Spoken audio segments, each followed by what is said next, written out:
Hi, welcome back to the channel. If you're new here, my name is Ingalls Gunn, and I have another project for you in a patchwork project series.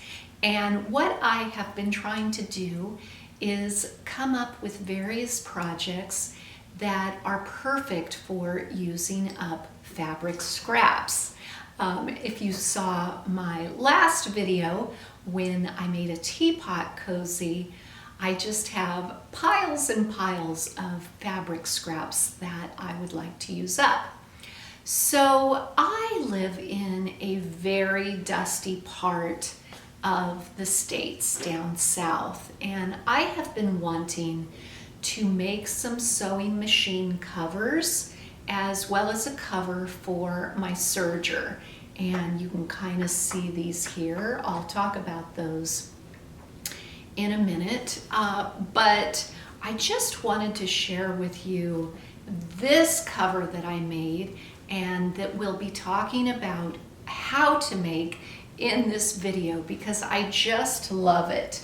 Let me show you the pattern. So this is Simplicity and it's 8532. You can still get this right now, and it is view A.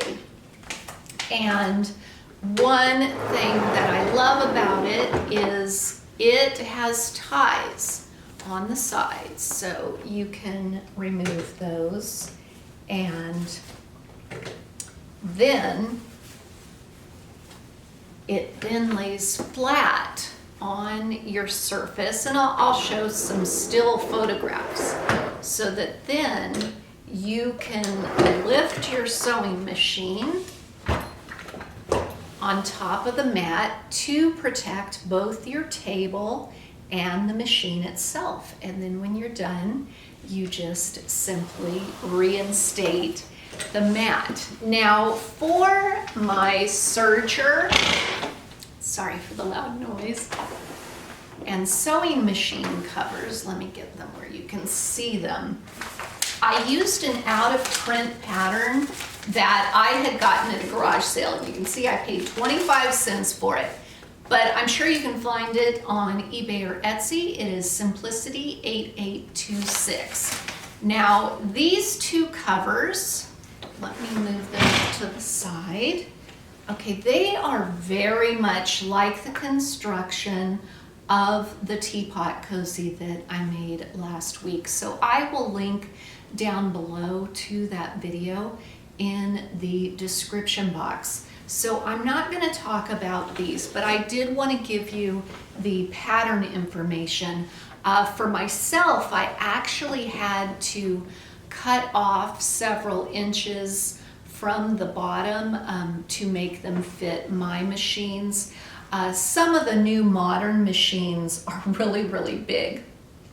So I think that pattern was designed in regards to that. But again, you know, if you just shorten it this way, you won't have any problem. And again, just follow the construction that I used for the teapot cozy because it has an interior lining and some fleece.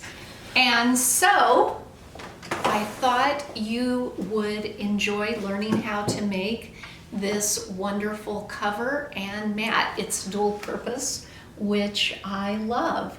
And let's head into the sewing room and get started. The pattern piece indicates that we need to cut 2 of fabric and 1 of fleece. And so I have a solid pink fabric for the back, and then I have some cotton batting that I'm going to repurpose as my fleece. And then my top piece of fabric, as you can see, I have quilted it with various scraps of fabric. And then it also needs 2 ties. I actually have already sewn these up again with scraps of fabric. Patchwork is absolutely a labor of love. just trying to sort fabrics that are going to look good together, because obviously I'm not doing this from a pre-made charm pack or coordinating fabrics. These are all scraps that I have, and then cutting them the right size, sewing and pressing each seam out so that you get a smooth finish. I have all 3 pieces pinned together, and because I want to do some quilting in the center, I'm actually going to do that first before I sew the edges together, because when you quilt, it shrinks up the fabric on the sides. So we want to go ahead and work from the center out.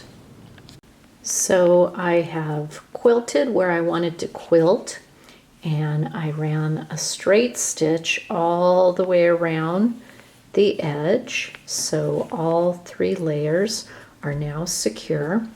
The next step is I need to tack down the ties, and I used the indications on the patterns. So I'm just gonna sew this.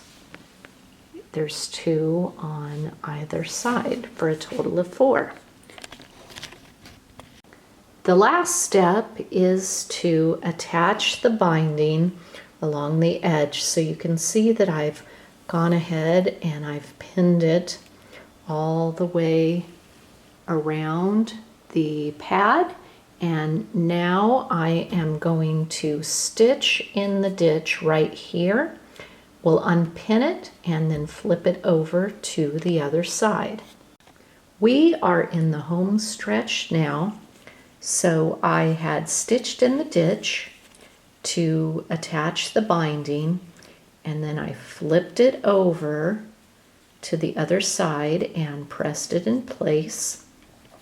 You can clip your corners underneath, and then you just pin all the way around. And so then I am gonna stitch very carefully along the edge, and that's our last step, and our sewing machine cover and pad will be done.